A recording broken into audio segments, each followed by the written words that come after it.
나의 기운이 쇠하였으며 나의 날이 다하였고 무덤이 나를 위하여 준비되었구나.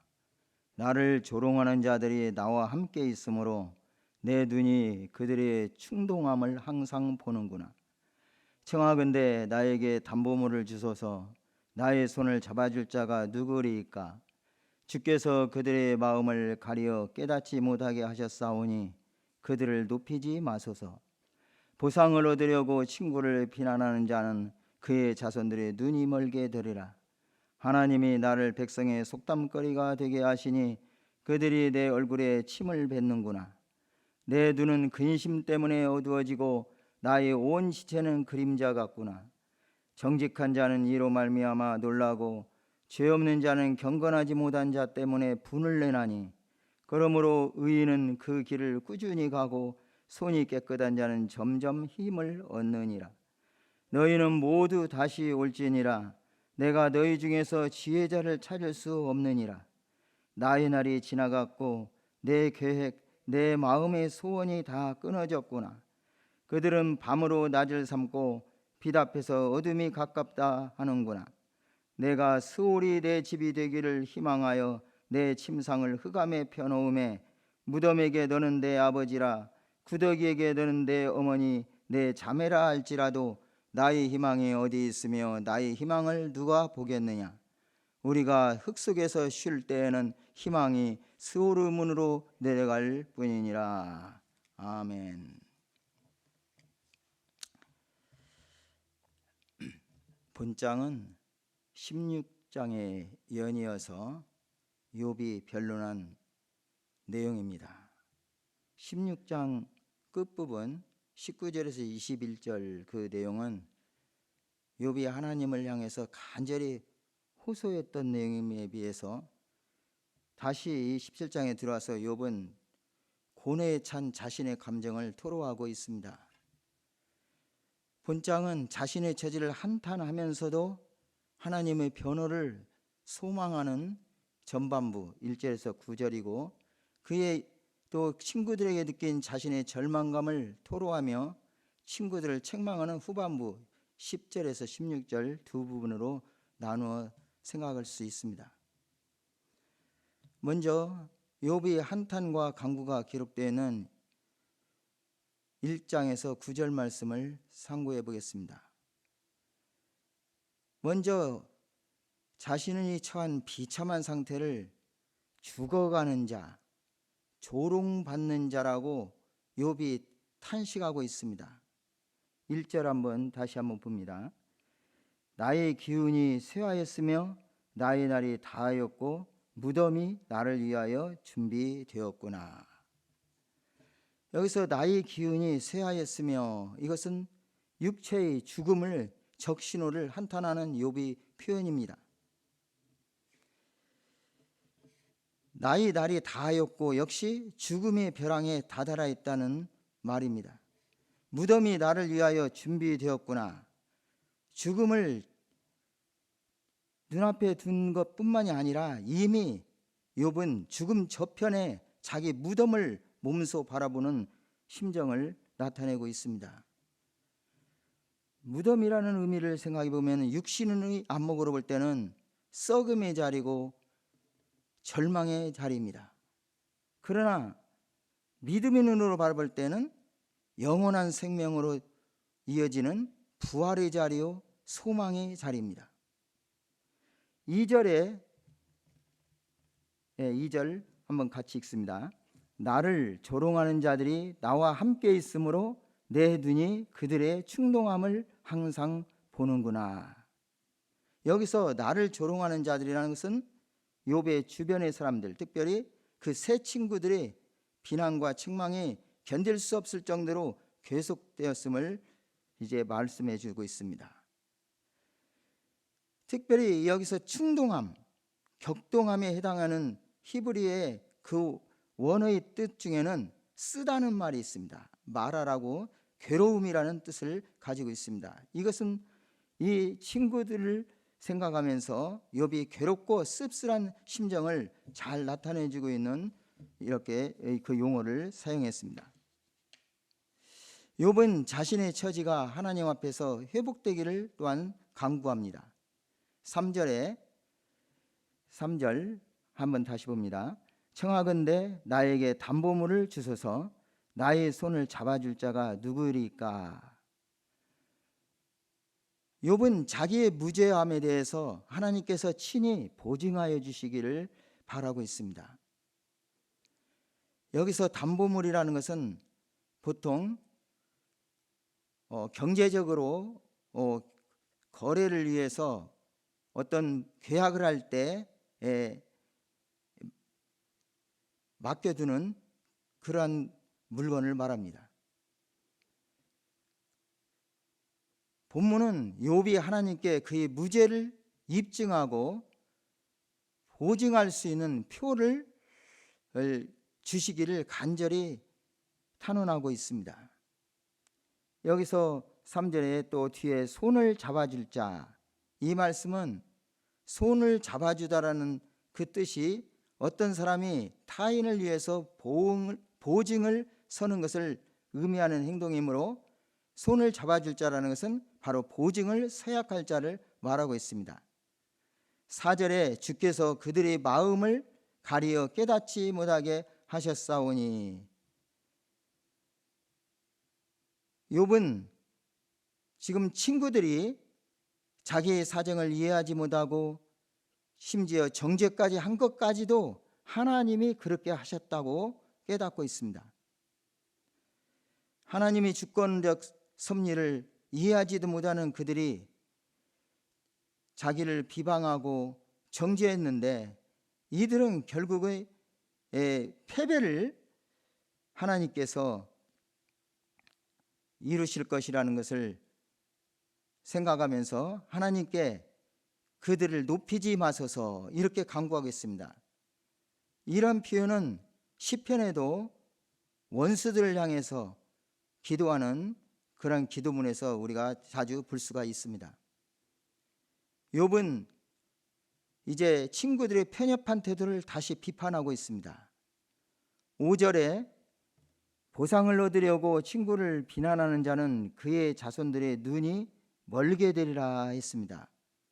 이건 하나의 속담적인 말인데 자만적인 성격을 띤 문구이기도 합니다. 독설로 욥을 정죄하고 비방하는 친구들에게 징벌이 임하기를 바라는 말입니다. 이는 친구들에 대한 욥의 적개심이 얼마나 컸는지를 보여주고 있습니다. 6절 7절에서 다시 욥은 자신의 처지를 한탄하고 있습니다. 6절 7절 한번 다시 봅니다. 하나님이 나를 백성의 속담거리가 되게 하시니 그들이 내 얼굴에 침을 뱉는구나. 내 눈은 근심 때문에 어두워지고 나의 온 지체는 그림자 같구나. 속담거리라는 것은 비웃음거리라고도 볼 수가 있습니다. 하나님이 나를 백성의 속담거리가 되게 하시니, 여기에서 백성들이라는 것은 욥이 질병과 고난 소식을 듣고 그를 비웃음에 멸시하는 욥 주위의 사람을 뜻합니다. 그리고 본문의 주위 사람들의 모욕과 경멸도 궁극적으로 하나님의 허락하에 이루어졌다고 하는 하나님의 주권 사상이 또한 들어 있습니다. 아울러 욥 자신의 결박함에 대한 안타까운 호소도 포함되어 있습니다. 내 눈은 근심 때문에 어두워지고 나의 온 지체는 그림자 같다. 이런 표현에서 내 눈이 근심 때문에 어두워진다는 것은 우리가 보통 말하는 눈앞이 캄캄하다, 그런 뜻입니다. 또 앞에 16장 16절에서 내 눈꺼풀에는 죽음이 그늘이 있구나, 이렇게 고백한 말과 상통합니다. 시편 6편 7절에도 내 눈이 근심으로 말미암아 쇠하며 내 모든 대적으로 말미암아 어두워졌나이다, 이렇게 노래하고 있습니다. 나의 온 지체는 그림자 같구나, 이 말을 어떤 성경에서는 그림자처럼 흐느적거리는 나의 몰골이여, 이렇게 번역을 했습니다. 자기의 온 뼈마디가 약하고 야윌 대로 야여해서 지탱할 수 없을 정도로 이렇게 되어 있는 상태를 나타내기도 합니다. 또 성경에서 그림자라는 뜻은 인생의 허무함 또는 연약함, 비련함 등을 나타내는 데 비유적으로 사용하는 용어이기도 합니다. 이제 욥은 마침내 자신에게 변론하는 그의 친구들에게 조소 섞인 비난을 하고 있습니다. 8절입니다. 8절 같이 읽겠습니다. 정직한 자는 이로 말미암아 놀라고 죄 없는 자는 경건하지 못한 자 때문에 분을 내나니. 해석을 두 가지로 이렇게 합니다. 그대로 나와 있는 이 문기대로 정직한 자, 죄 없는 자들이 이렇게 욥의 비난을 바라보면서 그렇지 못한 자들이 그렇게 욥에 대해서 놀라고 분을 내는 것에 대해서 이렇게 말씀하는 그대로의 해석이 있고, 또 반대로 10절에 너희는 모두 다시 올지니라 내가 너희 중에서 지혜자를 찾을 수 없느니라 이렇게 욥이 친구들에게 말했던 이 기절과 문맥적으로 연결시켜서 8절은 정직한 자와 죄 없는 자는 새 친구들을 가리키고 경건하지 못한 자는 욥 자신을 가리킴으로 이 8절의 말씀이 욥을 향한 친구들의 논쟁과 비판의 말에 욥이 비꼬는 말로 이렇게 해석도 합니다. 이어서 욥은 자신의 결백을 주장하고 있습니다. 9절입니다. 9절 같이 한번 다시 보겠습니다. 그러므로 의인은 그 길을 꾸준히 가고 손이 깨끗한 자는 점점 힘을 얻느니라. 우리말 번역에는 지금 그러므로라고 이렇게 되어 있는데 원어적으로 이 앞뒤의 문구를 생각하면서 해석을 하면은 그러나 또는 그럼에도 불구하고라고 이렇게 번역을 하기도 합니다. 앞에 8절의 말씀이 욥이 친구들에게 한 조소 섞인 비난의 말이라고 생각한다면은 그럼에도 불구하고 그러나 오히려 이 단어가 적합하게 이 문맥에 맞겠다고 하겠죠. 의로운 자는 시간이 가면 갈수록 더욱더 그 올바름이 드러나고 그에 따라 더욱더 강해진다는 뜻입니다. 잠언서 4장 18절에 의인의 길은 돋는 햇살 같아서 크게 빛나 한낮의 광명에 이르거니와 이렇게 말씀합니다. 이 9절의 초점은 바로 욥이 자신의 절박한 이러한 호소, 자신이 깨끗하다고 하는 그런 결백에 대한 호소에 집중되어 있습니다. 본문에 또 손이 깨끗한 자, 이것은 죄악과 손을 잡지 않은 의롭고 정결한 자를 가리키는 표현입니다. 이제 두 번째 단락 10절에서 16절 말씀, 욥이 절박한 상황을 기록한 말씀을 살펴보겠습니다.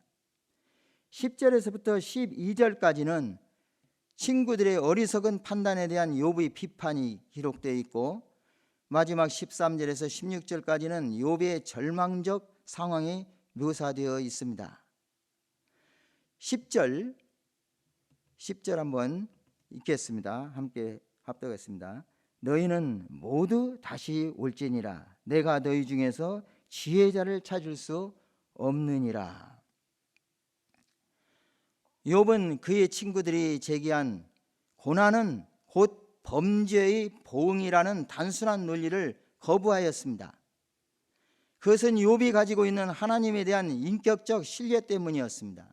다시 말하면은 욥은 고난을 허락하심의 배후에는 하나님의 인격적인 결단이 있을 것이라고 보았던 것입니다. 이런 이유로 욥은 이 사실을 깨닫지 못한 친구들을 지혜 없는 자라고 단정짓고 있습니다.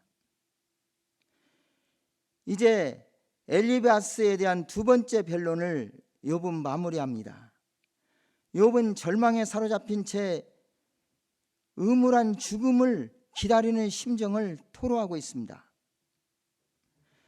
11절 12절 읽겠습니다. 11절 12절 나의 날이 지나갔고 내 계획 내 마음의 소원이 다 끊어졌구나. 그들은 밤으로 낮을 삼고 빛 앞에서 어둠이 가깝다 하는구나. 사실을 왜곡시키는 새 친구들의 우매한 태도에 대해서 답답해하는 욥의 심정이 잘 나타나 있습니다. 욥은 그의 친구들의 권고가 밤을 낮처럼 생각하며 어둠 가운데 있으면서도 빛이 가깝다고 말하는 어리석음의 소치라고 말하고 있습니다. 욥이 당하는 고난의 원인을 범죄의 보응으로만 보고 욥을 비난했던 친구들이 논리에 대해서 욥은 정직하고 무지한 자도 고난을 받을 수 있고 이러한 고난은 하나님의 주권적 섭리에 포함된 것임을 그의 절망적 상황을 묘사함으로 외치고 있습니다. 친구들을 비난하며 불평을 토로했던 욥은 이제 본문 13절에서 16절까지 시적 표현을 사용해서 자신의 처지를 다시 나타내고 있습니다. 이 부분에는 친구들에게 악인으로 매도된 채로 죽어갈 수밖에 없는 자신의 처지에 대한 욥이 극한 절망감이 잘 나타나 있습니다. 13절에서 15절 한번 읽겠습니다. 내가 스올이 내 집이 되기를 희망하며 내 침상을 흑암에 펴놓음에 무덤에게 너는 내 아버지라 구더기에게 너는 내 어머니 내 자매라 할지라도 나의 희망이 어디 있으며 나의 희망을 누가 보겠느냐. 욥은 스올 곧 음부가 자신의 집이며 무덤이 자신의 아버지이며 구더기가 자신의 어머니 또 자매임을 시적으로 또 의인법을 사용해서 표현하고 있습니다. 본장 서두 1절 2절에서 나의 기운이 쇠하였으며 나의 날이 다였고 무덤이 나를 위하여 준비되었구나. 곧 욥의 탐심 또 이러한